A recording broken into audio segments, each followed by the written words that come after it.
Emotion is the greatest illusion of strength. Most people believe that passion fuels power, but in truth, it exposes weakness. The one who reacts first loses first. Every outburst, every tear, every display of affection is a confession of vulnerability. When you allow emotions to rule your judgment, you hand your enemies the map to your destruction. The cold individual understands that emotion is not to be killed, but contained. Fire does not burn the one who commands it. It burns the one who fears it. To become cold is to understand the language of feelings without becoming fluent in them. It means observing your own impulses as if they belong to someone else. You feel everything, yet you show nothing. You calculate what others would express, and in that calculation lies your dominance. People are slaves to their moods. Their happiness depends on others' approval, their sadness on others' rejection. Their emotions are a leash easily pulled by society, lovers, and fear. The cold one cuts that leash. You don't stop caring. You stop caring about what doesn't serve you. You turn your emotions into a private empire, not a public display. When others insult you, you don't react. When they praise you, you don't glow. Both are attempts to control you through your own sensitivity. The moment you stop responding to those triggers, you become unreadable, unpredictable, and untouchable. That is where true control begins. To master emotion is to become a storm that only you can summon. Most people erupt, break, and beg for understanding. You, however, analyze. You dissect anger before it consumes you. You turn heartbreak into observation. You use betrayal as study material. You see how humans fall apart when their feelings are tested, and you learn to never do the same. The world's strongest are not the loud, emotional, or expressive. They are the silent, the calm, the distant. They move through chaos as if it were a painting, not a battle. Their stillness is terrifying because it implies power. To be cold is not to be numb, but to hold your fire behind glass, showing no smoke, no heat, yet carrying the potential to burn entire kingdoms if provoked. Detachment is the purest form of strength, because it frees you from the chains that make others kneel. The more you cling, the more power you surrender. The world feeds on attachment. People tie their worth to relationships, possessions, opinions, and outcomes. They love so desperately that they begin to fear loss, and that fear becomes their master. The one who learns to detach, to walk away from anything without hesitation, becomes untouchable. You are not born cold, you become cold when you realize that dependence is a slow death. When you no longer crave validation, you become dangerous, because no one can manipulate what no longer seeks to be approved. Detachment is not about rejection of life, it's about refusing to let life dictate your emotional temperature. Every bond carries a cost. Every expectation invites disappointment. The cold individual studies these costs and decides where to invest emotion strategically, never blindly. You can still love, but you do so without losing sight of yourself. You can still engage, but you know when to withdraw before it corrupts your clarity.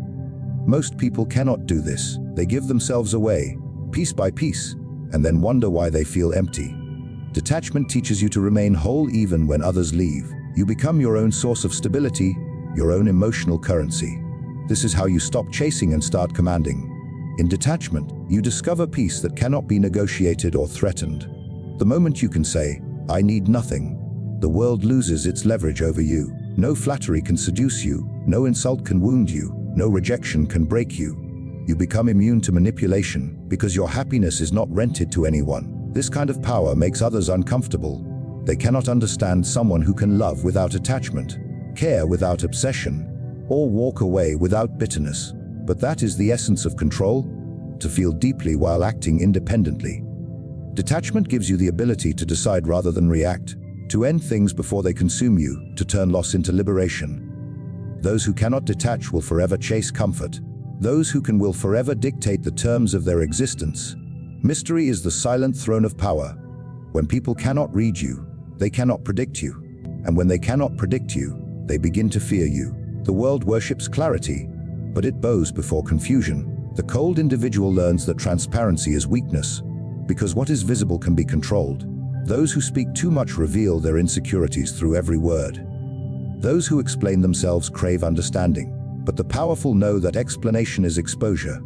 They move in silence, leaving others to interpret their motives and guess their intentions. Every unanswered question becomes a weapon, every unread emotion a shield. When you become unreadable, you shift the balance of power without saying a word. People are addicted to decoding others. They want to know what you feel, what you think, what you plan. The more they know, the more comfortable they become, and comfort breeds disrespect. Mystery denies them that comfort.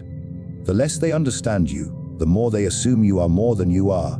That assumption creates an illusion of depth, an aura that commands reverence. You don't need to prove your worth when others project greatness onto your silence. You don't need to demand respect when uncertainty keeps them cautious. The cold man does not chase validation. He forces the world to imagine his value. Being unreadable is not about acting indifferent. It's about controlling what others see. You may feel deeply, but you reveal selectively. You might care intensely, but you mask it beneath a composed exterior. This discipline separates you from the emotional masses who bleed in public hoping for sympathy.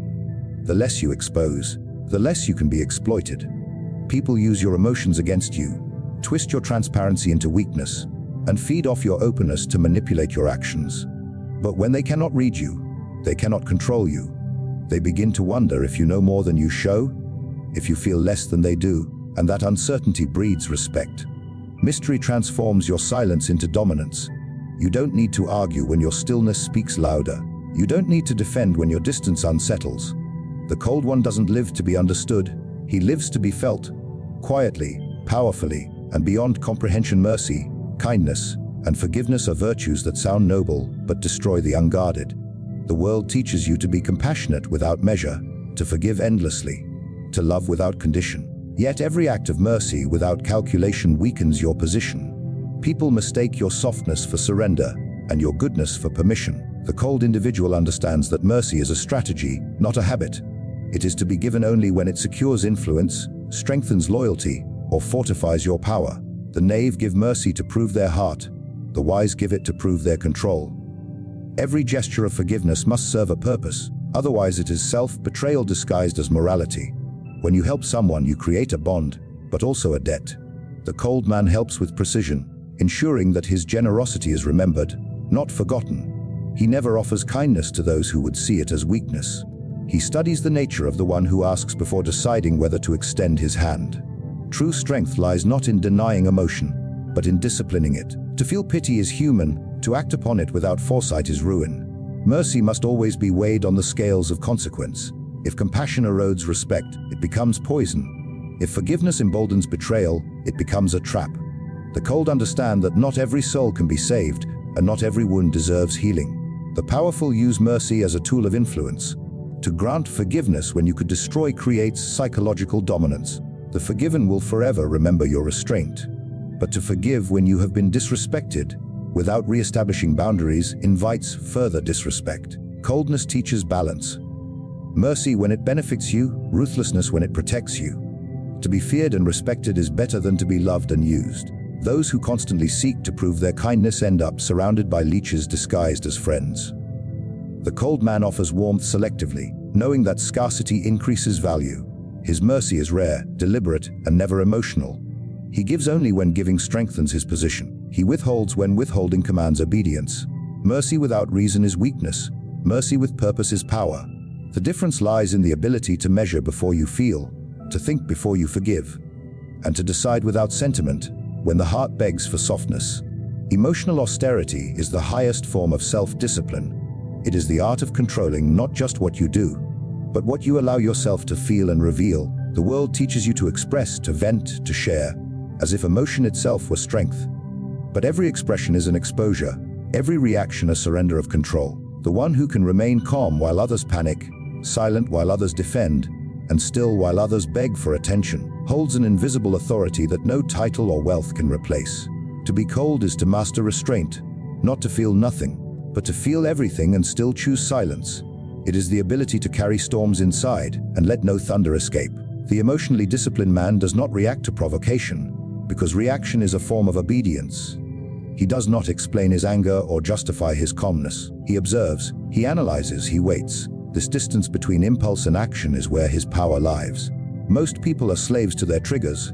A single insult can derail their composure. A minor rejection can ignite chaos within them. But the cold one transforms emotion into information. Every surge of feeling becomes a signal, not a command. He studies it, then decides whether it deserves expression. This is how he maintains command over himself and, by extension, over everyone else. Control of emotion is the foundation of control over reality. The one who cannot control himself will forever be controlled by others. Emotional austerity builds a fortress within. No chaos from the outside can breach what remains unshaken inside. It gives you clarity under pressure, patience in conflict, and precision in decision. The cold individual moves through life as if time itself bends to his calm. People mistake his stillness for indifference, but it is mastery. Mastery of reaction, of tempo, of self. His words carry weight because he does not waste them. His presence feels commanding because it is measured. Every movement, every silence, every look becomes deliberate. He understands that the world listens to those who speak last and fears those who do not flinch. Emotional austerity transforms a person into a force that cannot be provoked. Only respected. To become cold is not to lose your humanity. It is to refine it. It is the transformation from chaos to command, from reaction to intention. The cold individual is not heartless. He is sovereign over his own heart. He understands that emotion, attachment, mystery, mercy, and restraint are not random impulses, but instruments of power. To live without control is to be ruled by everything you feel. To master control is to rule everything around you. Coldness is not emptiness, it is focus. It is the calm in the storm, the silence that commands attention, the mind that remains still while others crumble under their own noise. Those who learn to govern their emotions become ungovernable by the world. The warmth of a man's soul should never be open for the world to feed on. It should burn privately, fueling his purpose, hidden behind eyes that reveal nothing yet see everything.